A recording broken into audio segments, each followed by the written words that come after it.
Thank you for the invitation. Lovely to be here. I think you could probably just take the last presentation and just juxtapose it, because a lot of what we're doing in the U.S. I think follows some of the great rules and best practices in the UK and France. Just for reference, Daily Racing Forum is a multi-platform media company. It's been in existence for 120 years, if you can believe it. We're considered America's turf authority. And as I've been the CEO for the last 4 years, most of my energies have been focused on rethinking how the player plays the game online and really transforming a business from what is a legacy print business to a digital business. So allowing the players, breeders, new fans to engage the game in new ways electronically, and using a number of our live and print assets to really enhance the experience online, drive handle ultimately, and for our track partners in attendance. The mission, again, is to serve handicappers, horse players, racetrack operators, our two most important customers, and the broader industry with content, products, and tools, from handicapping and wagering, both at the track and on the go. So in effect, wherever the player is where we're going to follow them and serve up the most robust experience possible. The digital platform specifically is, again, if you want to serve up that robust experience to play for both core and novice players, it really starts with really enhanced coverage, and that's what we do as publishers. It really starts with an audience. If it's grew from about 300,000 online, now it generates over 1.5 million uniques per month. And as we think about our audience, it's really about the content. It's really about telling stories. And if we provide that high quality exclusive content and storytelling at the track, deploying the kind of tools, using new technologies to do so, we're going to be able to really aggregate the biggest audience possible. It next follows with tools. So we really focus on thoroughbred breeding racing. DRF Plus is a new content plan. It's a new content offering we just launched 2 days ago. I probably have 1,000 emails in my inbox from disgruntled fans who are now forced to pay for content, which heretofore has all been free. But our theory or thesis has been, if it's content that's allowing players to pick winners, that should be behind a paywall, or it's going to be available through a long-term subscription plan to our past performance offerings, or as an active funded member of DRF Bet. So that's a new offering, but it takes our investment in premium content and monetizes it through our online bettors and or people who are subscribing to long-term data plans, if you will. The third piece is our tools, and these tools are pretty key to building the audience, and those are things like past performances, enhanced past performances. DRF has a premium series of products that allows guys to handicap in real time with new tools, dashboard-oriented, mobile-enabled tools that get players to wager. Formulator, a new release we launched Monday, is a pretty cool graphical tool that gives people real handicapping information and really is designed for both a core player and for a novice player. So it has an intuitive navigation, very frictionless, a way to handicap, and then moves you right into a new betting environment. Ticketmaker is a new exclusive DRF wagering tool. But again, these tools are all around helping the player have a great experience online, and social media is an important component of that. So transforming the business really from just a print business to a digital business has required kind of a cultural shift from what is really, again, a legacy print business. So folks need to understand the importance, especially the editorial staff. What's the importance of your role as an editor? So 50 editors are now thinking every day about digital first, putting content on site to allow the players to play in real time. And the relevance of them is obviously much more significant. So real-time reporting, both as news comes up, but also tweeting dozens of observations on live races and live race cards via inside posts. So every editor knows the value of their social media connection. They all have inside post handles. They're all reporting in real time, and that provides players with key information, 5 minutes to post. Either these are 3 races that have just come off the turf, here are 2 scratches, here's why it's important racing information, and that currently is not behind a paywall, but it's very instrumental in driving an audience. But to really make that work, it's required some technology upgrades, simple smartphones who are allowing our editors to be out of the press box, give our readers that real-time experience. An example of that, I think, was it last year, I believe, well, maybe it was 2 years ago, Bob Baffert, when he had a heart attack in Dubai, Jay Priven was reporting on that. He was tweeting that live from California in real time, while Dave Grenning, our editor, is with Bob, reporting from the hospital room. So that's our role as a news organization, is being there in real time and reporting through both our main audience news pages as well through our social media feeds. That is our core competency.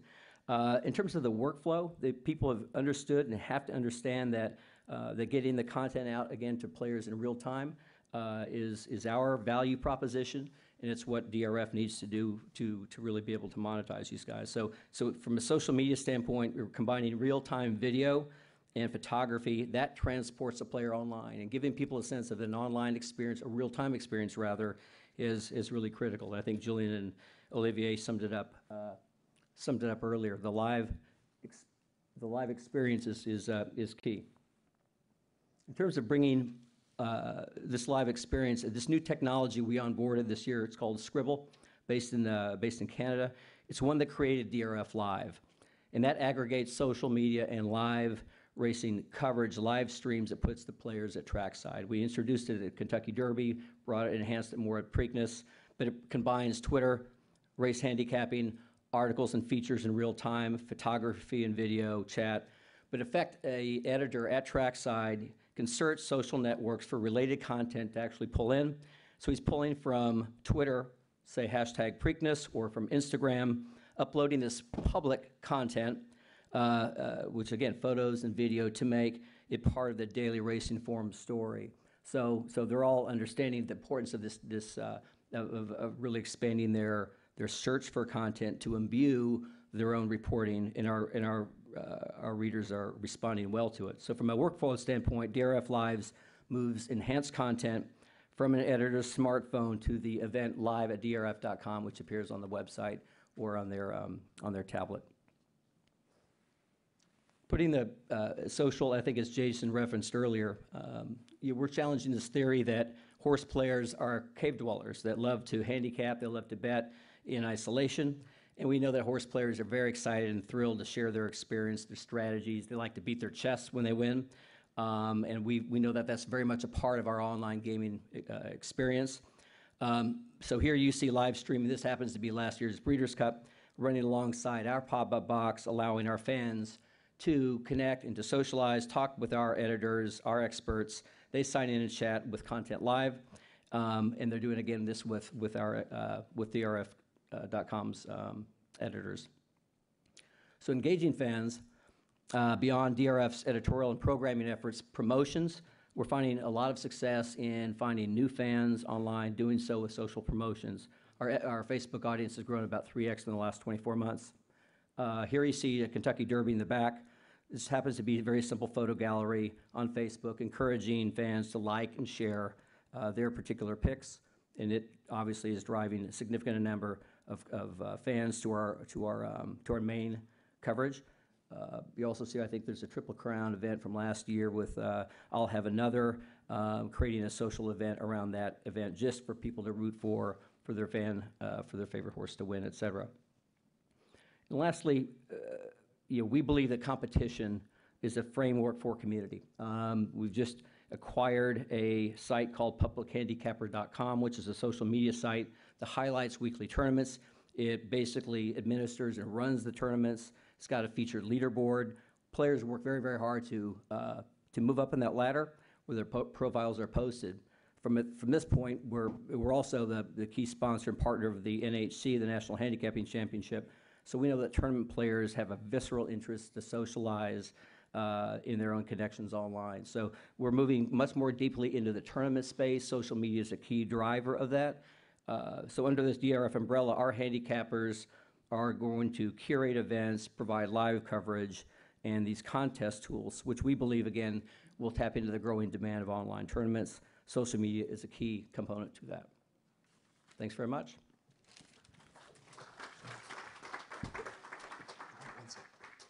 It was great there to see, John, the way that you're bringing your users into the experience, whether through competition or by getting them directly engaged. this looks quite resource heavy. Everything that you talked about there sounds great, but what I'd like to get is an understanding of what kind of resource you have dedicated in terms of your team to actually manage all of the social media content. Me, there's, you know, I would say every handicapper now knows the value of social media. So it's part of their job description. They're actually compensated. Their bonus plans are tied to audience growth. So last year I cared a lot about newspaper sales, still do, but everything about digital is what's going in live, sort of on a web page, is in real time, and they're compensated on audience. So it's kind of all hands on deck. There's no print digital culture in the organization, which is a monstrous change in culture from kind of my world at Hearst and Time Inc. and all these businesses. So editors don't care. They don't think print versus digital, nor do they think editor versus business side. So there's no that this sort of drama about pulling, you know, an editor knows that that their role in driving audience can be monetized, and that's pretty critical in our business plan. So long-winded way of saying we don't have necessarily a dedicated team of social media experts. We have all of our editors are focused on using Scribble, using Twitter, using Facebook. We have marketing folks 2 to 3 marketing people who are focused on events, on covering live track events. So our content has to be take the live events, curate them, draw people to or drive people to the biggest and highest quality racing, making sure they have the tools, content, handicapping tools, a wagering interface, and that wagering interface is connected with our partner ExpressBet in the U.S., who's our back-end ADW provider. But that gives customers kind of a one-stop environment. So that is the model. Everybody thinks about social media. We post it. I have weekly dashboards. The editors, the publishers all understand whether we're moving the needle or not. I don't have any sort of analytics that say social media drove this much handle or attendance, but we know it's a core element to our marketing business plan and edit plan.